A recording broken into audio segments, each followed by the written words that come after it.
കാല് പിടിച്ച് മാപ്പറിന ആൾക്കാരെ കണ്ടിട്ടുണ്ട്. കാലുമ തൂങ്ങിച്ചവണ ആളെ ആദ്യമായിട്ട് കാണുക. കാല് വിടറി.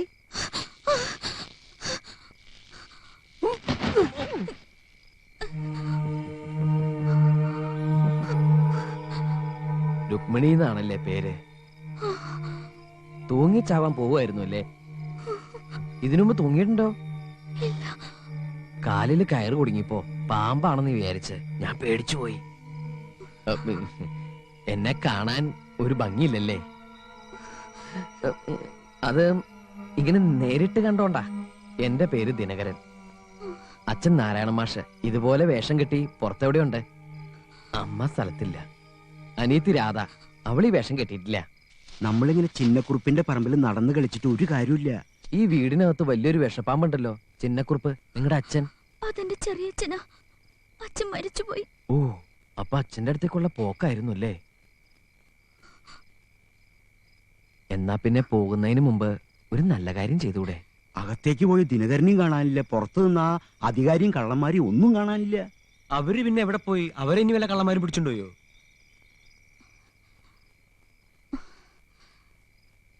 ഇവിടുത്തെ പത്തായപ്പുരയില് ആ കുറുപ്പ് എന്തൊക്കെയോ കൊണ്ടുവച്ചിട്ടുണ്ട്. പത്തായപ്പുരയുടെ താക്കോല് ചെറിയച്ഛന്റെ തലങ്ങടെ താഴെ ഉണ്ടാവും. എവിടെയാ തലേണ?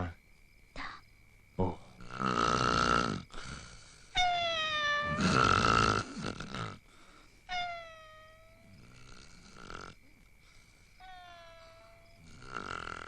എന്താകത്തൊരു ശബ്ദം? അപ്പൊ മറ്റതോ? ഓ, ഞാൻ വിചാരിച്ചു ബെഡ്റൂമിൽ ജനറേറ്റർ ഓൺ ചെയ്ത് വെച്ചിരിക്കാന്ന്.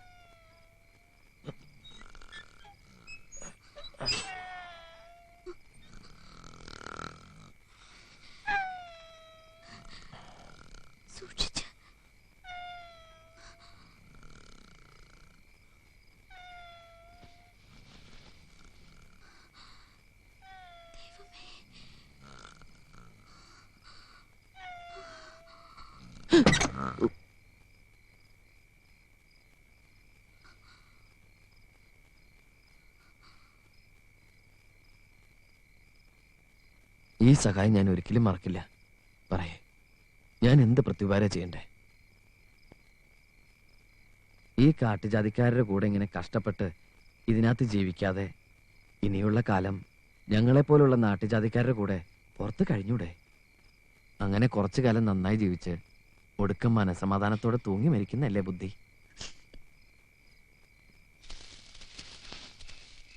ദിനകരൻ അച്ഛാ, കിട്ടിയോ? സ്വർണം കിട്ടിയോ? സ്വർണം കിട്ടിയില്ല. സ്വർണം പോലത്തെ ഒരു പെണ്ണിനെ കിട്ടി. പേര് രുക്മിണി. ചിന്നക്കുറുപ്പിന്റെ വീട്ടിലെ ജീവിതം എടുത്ത് തൂങ്ങി മരിക്കാൻ പോവായിരുന്നു. ഞാൻ ആദ്യം ഇവളെ കട്ടു. കാണാതെ പോയ സകല ഉരുപ്പടിയും ഇവിടുത്തെ പത്തായപ്പുരയിൽ സൂക്ഷിച്ചു വെച്ചിട്ടുണ്ട്. ദാ അതിന്റെ താക്കോല്. ഇനി അതുകൂടി കട്ടാ മതി, ഇല്ല അച്ഛാ? നമ്മുടെ സ്വർണ്ണം അല്ലാതെ വേറെ ഒന്നും കക്കാൻ പാടില്ല എന്ന് ഞാൻ പറഞ്ഞതല്ലേ? സാരമില്ല, എന്തായാലും ഞാൻ കട്ടു. ഇനി ഇവിടെ തിരിച്ചാരും കക്കാതെ നമ്മൾ നോക്കിയാ പോരെ അച്ഛാ? മതി. അതിനു മുമ്പ് പത്തായപ്പുര കാലിയാക്കുക. കോഴി ഇപ്പൊ കൂവും. ദാ കൂവി. അയ്യ, അത് കോഴിയല്ല, കുറുക്കനാ.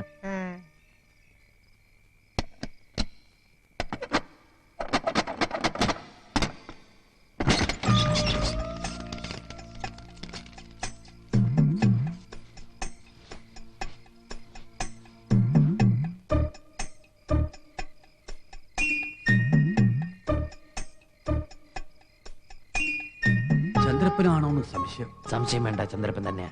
ഉറങ്ങാണോന്ന് സംശയം. ഉറങ്ങൊന്നല്ല, ഫുൾ ഫിറ്റാ. ആദ്യം നമുക്കിത് ഇവിടുന്ന് മാറ്റാം. മടക്കിക്കോ, മടക്കിക്കോ. കൊണ്ടുപോ, അങ്ങോട്ട് കൊണ്ടുപോകും.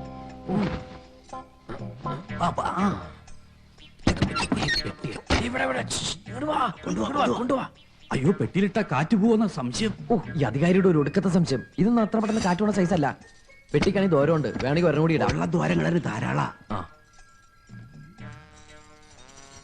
എന്നാ ഇനി അടയ്ക്കാം. അടച്ചു. എന്തോരം സാധനങ്ങളാ. സംശയിക്കണ്ട, ഇതെല്ലാം നമ്മുടെ നാട്ടിൽ നിന്ന് കുറുപ്പിന്റെ ആൾക്കാർ കട്ട സാധനങ്ങളാ.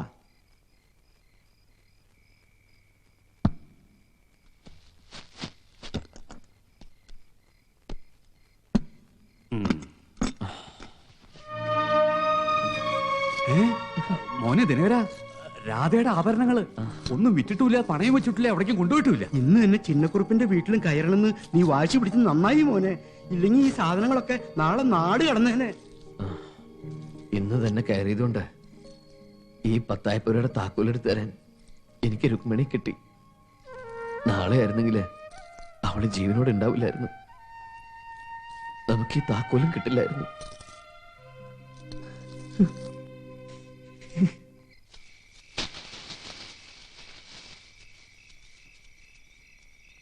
മോള് പേടിക്കണ്ട, അവൻ തിരിച്ചു വരും. അവൻ എന്റെ മോനാ. ഒരപകടവും കൂടാതെ തിരിച്ചു വരും. വാ.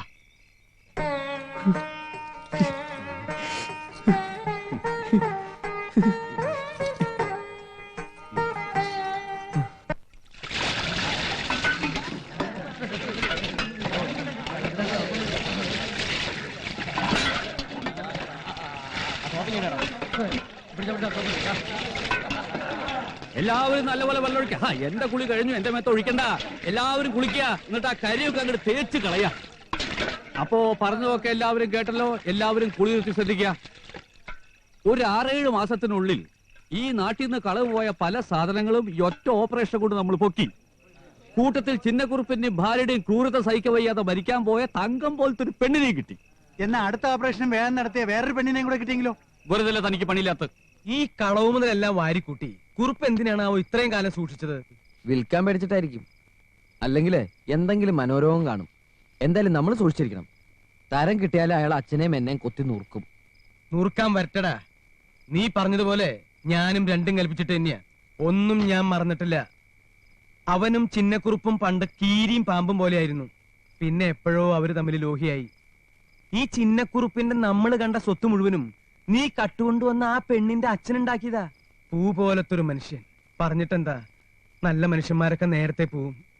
നിന്റെ അമ്മ പോയില്ലേ? അച്ഛാ, അച്ഛാ, ആ ഇടയ്ക്കിടയ്ക്ക് ഇങ്ങനെ പഴയ കാര്യങ്ങൾ പറഞ്ഞ അച്ഛൻ പടി പോലെ ആയ ഞങ്ങൾ പേടിക്കുള്ളൂ. എന്റെ കാര്യം നോക്കാൻ അച്ഛനെങ്കിലും ഉണ്ട്. എന്നാ ഞാൻ കട്ടുകൊണ്ടുവന്ന രുക്മിണിക്ക് അച്ഛനുമില്ല, അമ്മയില്ല. അത് മറക്കരുത്. നേരം വെളുക്കാൻ ഇനി അധിക സമയമൊന്നുമില്ല. രുക്മിണിയെ കാണാതായത് സകല കുറുപ്പന്മാരെ അറിയുന്നതിന് മുമ്പ് എന്താ എങ്ങനെയാന്നൊക്കെ ഒന്ന് തീരുമാനിക്കണം. കുറുപ്പ് നമ്മളെ ഒന്ന് ഇരുത്തിയ പോലെ നമ്മളും കുറുപ്പിനെ ഒന്ന് ഇരുത്തണ്ടേ? കള്ളത്തരത്തെ കള്ളത്തരം കൊണ്ട് മൂടി വെക്കണം. നമുക്ക് രുക്മിണി ഒന്ന് മൂടി വെച്ചാലോ? അത്രത്തോളം വേണോ കൊച്ചുകൃഷ്ണ? ആൾമാറാട്ടത്തിന് കേസാവില്ലേ? പിടിച്ചാ കേസാവുന്ന ഉറപ്പാ. എന്നാൽ ഇതൊരു സുഖമുള്ള കാര്യമായിട്ടാ എനിക്ക് തോന്നുന്നത്. ഈ കാര്യത്തിൽ ജയിലിൽ പോണ്ടി വന്നാ ഞാൻ അച്ഛൻ ഒറ്റയ്ക്കാക്കൂല, ഞാനും ഉണ്ടാവും കൂടെ. ആ നേരം പുലരുന്നോടെ ചിന്നക്കുറുപ്പിനും തുമ്പശ്ശേരി കുറുപ്പന്മാരെയും ശ്രദ്ധിക്കണം. എന്തൊക്കെ സംഗതികൾ എവിടെയൊക്കെ നടക്കുന്നെന്ന് അപ്പപ്പോ എന്നെയും ചെറിയച്ഛനെയും ഇവിടെ ഒന്ന് അറിയിക്കണം. വിചാരിക്കാത്ത പ്രശ്നങ്ങൾ എന്തെങ്കിലും നടന്നാ രുക്മിണി നമ്മൾ ഇവിടുന്ന് മാറ്റും. പുറത്തെന്ത് നടന്നാലും രുക്മിണി ഒന്നും അറിയാൻ പാടില്ല. അവൾ ഇന്ന് മുതൽ രുക്മിണിയല്ല. ചിന്നക്കുറുപ്പിന്റെ വീട്ടിലെ രുക്മിണിയെ നമ്മൾ ആരും കണ്ടിട്ടുമില്ല. അത് കലക്കി. അപ്പൊ യുദ്ധം തുടങ്ങാൻ പോവാ? അതെ, യുദ്ധം തുടങ്ങാൻ പോവാ. എവിടെയാ എന്റെ കുട്ടി? ഈ നേരം ആവുമ്പോഴേക്കും വിളക്ക് കത്തിക്കാറുണ്ടല്ലോ. മോളെ രുക്മിണി,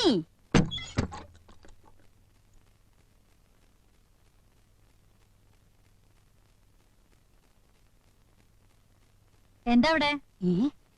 വെളിച്ചാവുമ്പഴേ തള്ളെന്താ കക്കാൻ ഇറങ്ങണേ? രുക്മിണി എന്തേ? ജലപാനം പോലും ഇല്ലാതെ വാശി പിടിച്ച് കഴിയാൻ തുടങ്ങിയിട്ട് ദിവസം കുറെ ആയില്ലേ? പൊന്നാരും മോക്ക് വിശപ്പിന് എന്തെങ്കിലും കട്ടോണ്ട് കൊടുക്കാനുള്ള പുറപ്പാടാവും. 1 മണി മറ്റേ അടുക്കളയിലില്ല. മുഴുവനും വടിച്ചെടുത്ത് രാത്രി പട്ടിക്ക് കൊടുത്തു. അപ്പൊ 6-7 ദിവസമായോ മോള് ഭക്ഷണം കഴിച്ചിട്ട്?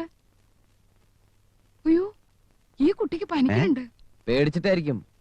പേടിച്ചാ പിന്നെ ഏത് പെണ്ണിനും പനി വരും. പിന്നെ പെണ്ണുങ്ങളുടെ പനി ഏറ്റവും കുറെ കണ്ടല്ലേ? നീ പോയി. മാലതി, ചൂടുവെള്ളത്തിൽ യൂക്കാലിട്ടൊരു കുളി കുളിച്ചാ സകല ക്ഷീണവും പോവും. അതെ. ആ കുളി കഴിഞ്ഞ് രാധയുടെ ഈ ഉടുപ്പൊക്കെ ഇട്ട് മുത്തശ്ശിയെ മനസ്സിൽ അങ്ങോട്ട് ധ്യാനിച്ചിട്ട് മോള് മതിയാവണ വരെ ഉറങ്ങാ. എഴുന്നേക്കുമ്പോ നോക്കിക്കോ, മോള് വേറൊരു രുക്മിണിയായിരിക്കും. അങ്ങനെ എഴുന്നേൽക്കുകയാണെങ്കിൽ എന്തായാലും ഇനി ആ പേര് വേണ്ട അല്ലേ അച്ഛാ? നേരം വെളുത്താ ഇവിടെ നാട് വിട്ടുന്ന് ചിന്നക്കുറുപ്പ് പറയും. പോലീസിൽ പരാതി കൊടുക്കും. ഇവിടെ വന്ന പോലീസ് പിടിച്ചോണ്ടോവാൻ നോക്കണമെങ്കിൽ പേരും വയസ്സൊക്കെ ഒന്ന് മാറ്റണം.